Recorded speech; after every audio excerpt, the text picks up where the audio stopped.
Hi, my name is Tim Wright. I'm pastor of Community of Grace in Peoria, Arizona. And back in June of 1980, something very special happened in my life and my wife's life. She gave birth to our first child, a little girl we named Alicia. Now, Alicia grew up in a world of unprecedented opportunities for girls, a world very different from her grandma's. She could do anything that she wanted. The world told her that she could be anything she wanted to be. And she was one of those women who took advantage of everything. She got a master's degree in London in human rights law. She got a degree from the University of Minnesota in law with a focus on human rights.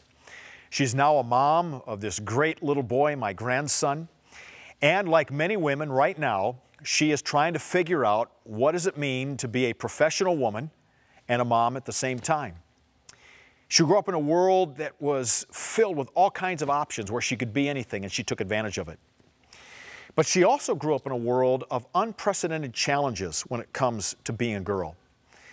Things are very, very different for girls today than it was for my mom and my grandma. A lot of challenges that they face. One of those is the sexualization of girls at earlier and earlier ages. There's cyberbullying taking place now. There's the pressure on girls we've never seen before to be perfect. And because they're growing up in a world with unprecedented opportunities, many girls are growing up believing that while they can have it all, they have to have it all. They have to be it all.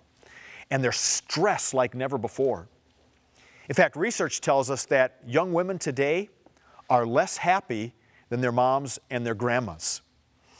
And so while there's all kinds of opportunities for our girls, they're also facing challenges and stresses that women have never experienced before.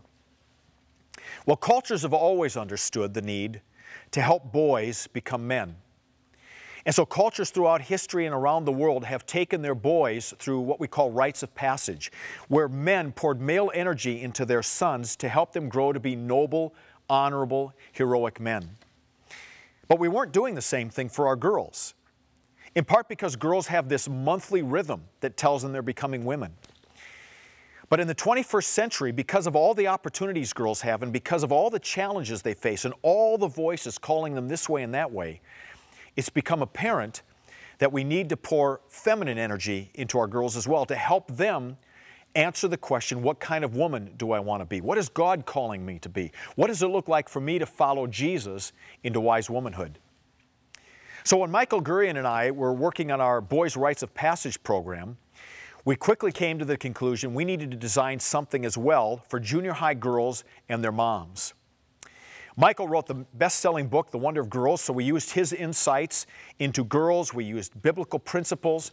We used rites of passage principles, great stories throughout history, to help create a program where girls and their moms and other female mentors can go through that process and answer those two really important questions. In this world today, what kind of a woman do I want to be? And what does it look like for me to follow Jesus into wise womanhood?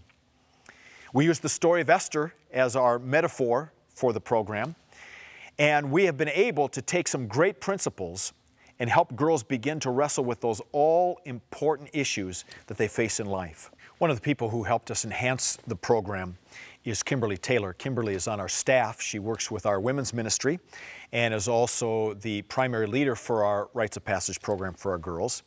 Kimberly came from a corporate background, and then several years ago, she and her hubby had a delightful surprise in their life when she gave birth to twin girls, beautiful girls, who are now elementary age now.